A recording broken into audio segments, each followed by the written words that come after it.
Bonjour à tous, bienvenue dans votre chaîne Maths et Physique en poche. Dans cette séance, je vais partager avec vous, surtout les étudiants de la deuxième baccalauréat, un exercice très intéressant en ce qui concerne bien sûr l'électricité, surtout les deux pôles R, C et RL. Alors là, vous avez le sujet entre vos mains, donc il y a une partie là que je vais vous montrer et je vous montre ensuite la deuxième partie, c'est-à-dire la suite de ce sujet-là. Donc voilà, je vais lire bien sûr ce sujet-là. Donc essayez de stopper, bien sûr, vous allez stopper votre vidéo et vous allez lire et relire pour comprendre les questions et pour après vous allez répondre aux questions posées. Donc avec un générateur de tension idéale de force électromotrice E égale à 6 volts, un résistor de résistance R égale à 100 ohms, deux dipôles D1 et D2 et un commutateur, on réalise le montage schématisé sur la figure 3. L'un des dipôles D1 et D2 est un condensateur de capacité C initialement déchargé, alors que l'autre est une bobine d'inductance L et de résistance R non nulle. Donc, en résumé, donc vous avez un montage, il y a deux dipôles, mais on ne sait pas qui est le condensateur, qui est la résistance. Alors là, pour identifier ou bien pour détecter cela, on va bien sûr terminer notre exercice. Alors, dans le but d'identifier D1 et D2 et de déterminer les valeurs de leur grandeur caractéristique, on réalise les deux expériences suivantes. La première expérience, à l'instant T égale à 0, on place le commutateur K en position 1, la visualisation à l'aide d'un oscilloscope bicourbe de la tension UD1T aux bornes de D1 et celle aux bornes du générateur permis d'obtenir les courbes de la figure 4. Voilà la figure 4 devant vous. Donc, elle marque la tension aux bornes du dipôle D1 et vous avez ici la force électromotrice du générateur. Donc, l'expérience 2, maintenant, on va basculer bien sûr le commutateur à la position 2 et on aura ce schéma là constitué de R et de D2. Alors à l'instant T égale à 0, on place le commutateur K en position 2, la visualisation à l'aide d'un oscilloscope bicourbe de la tension UR2 aux bornes du résistor et de celle aux bornes du générateur a permis d'obtenir la courbe de la figure 5. Donc la figure 5, la voilà. Donc voilà la suite, bien sûr, de la figure 5. Je vais vous mettre ici pour que vous puissiez stopper la vidéo pour faire lire.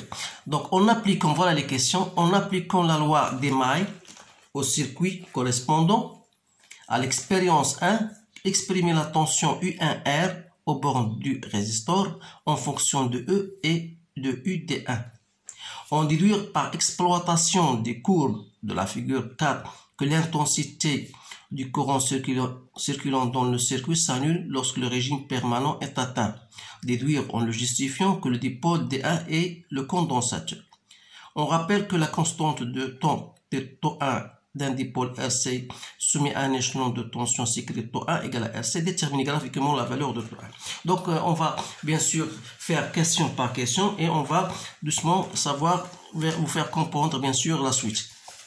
Donc la première question était en appliquant la loi des mailles, vous allez déterminer bien sûr U1, voilà, en appliquant la loi des mailles au circuit correspondant à l'expérience 1. L'expérience 1 que je vous ai dit, on a basculé le commutateur en la position 1. Donc on a R et on a D1. Donc la loi des mailles, comment on va s'écrire dans ce cas-là? On va l'écrire de cette manière. On a U1R, ça veut dire U1R, c'est-à-dire l'expérience relative à l'expérience 1. Donc U1R plus UD1 égale à E. Alors là, ça me permet de dire que UR1 égale à E moins UD1. Voilà l'expression de UD1. Donc voilà la première question. Donc on vous dit voilà, exprimer la tension U1R aux bornes du résistor en fonction de E et UD1. Deuxième question. Donc voilà A. voilà B. On déduit par exploitation de la figure 4 que l'intensité du courant dans le circuit s'annule lorsque le régime est atteint. Donc, en régime permanent. Donc, au régime permanent, vous savez bien sûr, d'après la figure 1, que UD1 il va prendre une valeur constante. Donc, UD1 va prendre une valeur constante qui n'est autre que la valeur E qui est égale à 6 volts. Alors là, dans ce cas-là, UD1 par rapport au temps égale à 0. Donc, ça veut dire que U1R est égal à E moins UD1. Donc, en régime permanent, on a dit, voilà, lorsqu'il tend vers l'infini, UD1, ça prend la valeur E, donc on aura E moins E, donc égal à 0. Ça veut dire quoi? Ça veut dire que U1R égale à 0, qui n'est autre que RI. Alors, qu'est-ce que vous remarquez? Bien sûr, que I égale à 0. Donc, en régime permanent, c'est bien l'intensité du courant est nulle. Ce sont des questions très intéressantes. C'est pour cette raison que je viens de vous partager avec vous, cet exercice. C'est un sujet d'un baccalauréat, bien sûr, dans des pays arabes. Alors, on va passer maintenant à l'autre question. On a déduire, bien sûr, C. On va passer à la question C. Déduire en le justifiant que le dipôle D1 est le condensateur. Alors, vous savez bien sûr que I en régime permanent, on a bien en régime permanent, on a I égale à 0. Il faut savoir que le condensateur dont on a parlé est déchargé. Donc, s'il est déchargé, ça veut dire que lorsque je mets l'interrupteur en position 1, si c'était le condensateur, bien sûr, il va prendre une certaine valeur qui est E. Alors là, le condensateur est déchargé. Vous savez que lorsqu'on charge un condensateur, donc UC à l'instant T égale à 0 sera égal à 0. C'est-à-dire U à D1 à 0 égale à 0. Donc, ça veut dire quoi? Ça veut dire que ça, d'après cette figure-là, UD1, ça représente bien sûr, c'est le condensateur, parce qu'on sait que la tension aux bornes d'un générateur non chargé à l'instant T égale à 0 et c'est bien égal à 0. Donc on peut dire, conclure que D1 c'est bien un condensateur. Donc D1 est le condensateur. Voilà la réponse à cette question. Maintenant, on vous dit voilà, deuxième question. On rappelle que la constante τ1 d'un dipôle RC, c'est bien τ1 égale à RC. Déterminer graphiquement la valeur de τ1. Donc, pour déterminer graphiquement la valeur de τ1 d'après la figure 4, donc, vous avez la tangente à la courbe UD1 à l'instant t égale à 0. Donc, l'intersection de l'asymptote horizontale avec la tangente se fait en ce point-là. Donc, vous avez fait la projection orthogonale sur l'axe des temps. Donc, ça va tomber sur la valeur 0,5 millisecondes. Donc, τ1 égale à 0,5 millisecondes. Voilà. Question B. En déduire la valeur de la capacité. Donc, ce n'est autre que τ1 sur R. Donc, 0,510 moins 3 que je divise par la valeur de R qui est égale à 100. Donc, c'est bien, ça va vous donner 5 microfarads. Je passe maintenant à la question 3. Donc, à la question 3, on vous dit, voilà, dans le circuit correspondant à l'expérience 2, on désigne par I2 et UDA respectivement les valeurs de l'intensité du courant électrique et de la tension aux bandes lorsque le régime est atteint. Alors, montrez l'équation différentielle régissant l'évolution du au cours du temps de UR2. Voilà. Donc, lorsque je mets, bien sûr, l'interrupteur à la position 2, j'aurai une résistance et un conducteur ohmique D2, un dipôle D2, qui n'est autre que, bien sûr, la résistance R2. Donc, qu'est-ce que je fais? Si j'applique la loi des mailles, j'aurai alors U2R, c'est-à-dire c'est la tension au bord de R relative à la deuxième expérience, plus U, la tension au bord du dipôle D2, aura égal à E. Donc D2, vous n'oubliez pas que D2, puisque D1 est un condensateur, alors D2 est une bobine. Donc, une bobine, je vais exprimer bien sûr U2R plus UD2 n'est autre que LDI sur DT plus RI égale à E. Vous savez que U2R n'est autre que RI, alors I c'est U2R sur R. Alors là, je vais remplacer L, DI sur DT n'est autre que D U2 R sur DT plus RI, c'est-à-dire R sur R U2 R égale à E. Donc si je mets U2R, facteur de 1 plus R sur R plus L sur R DU2R sur DT égale à E. Alors finalement, je peux écrire CR plus R sur R, U2R plus L sur R, DU2R sur DT égale à E. Finalement, si pour retrouver l'expression qu'on nous a demandé, il suffit de multiplier par R sur L.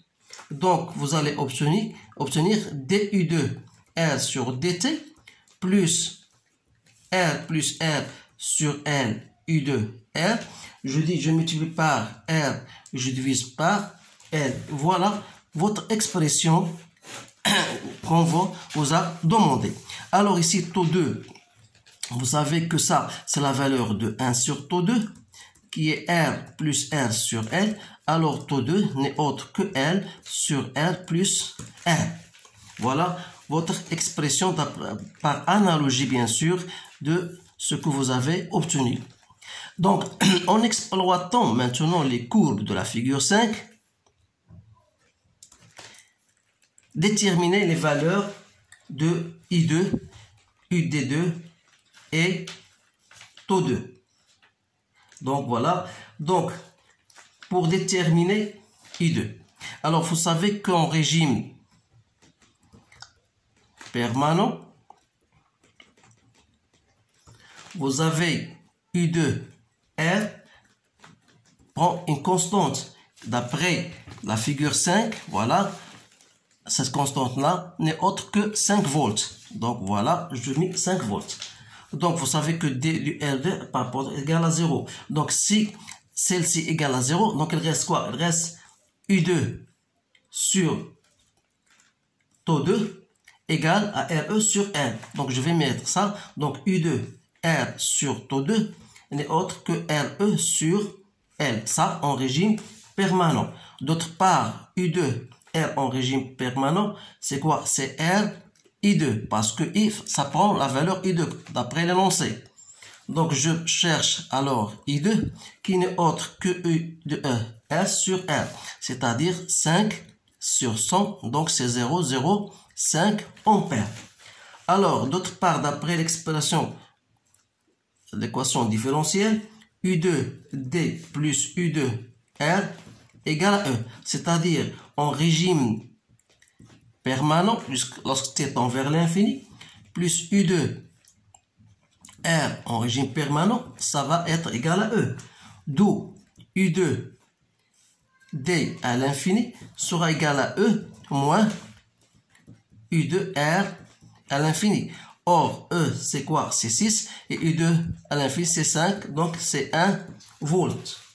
Et bien sûr, taux 2, c'est quoi? D'après la valeur de taux 2, voilà, c'est l'intersection. Ça vous donne 1 milliseconde. Donc, taux 2, c'est 1 milliseconde. D'après la courbe, bien la figure 5.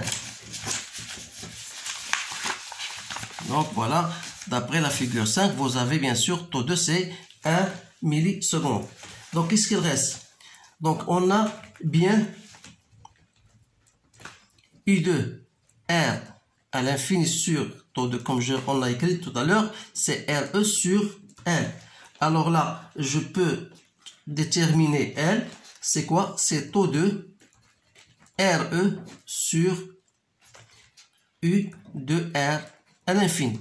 C'est-à-dire, c'est 10 moins 3 fois 10 au carré fois 6, R c'est 100, divisé par 5. Donc, je trouve 0,12 N. Et R plus R, c'est quoi? C'est L sur taux 2, d'après l'expression de taux 2. Donc, R, c'est L sur taux 2 moins R, c'est-à-dire 0,12 que je divise par 10 moins 3, moins 100, donc c'est 20 ohms. Donc c'est un exercice très intéressant, ça comporte des questions plus ou moins difficiles, alors je vous conseille de bien saisir ces questions-là et de bien reprendre cet exercice comme il est devant vos yeux. Donc vous stoppez bien sûr la vidéo, soit que vous faites imprimer, soit je sais pas comment, mais voilà, toutes les questions sont devant vous. Il ne vous reste qu'à refaire cet exercice et vous allez bien sûr comparer vos résultats ou bien vos réponses avec les miennes. Alors je vous souhaite une bonne chance et je vous dis à bientôt.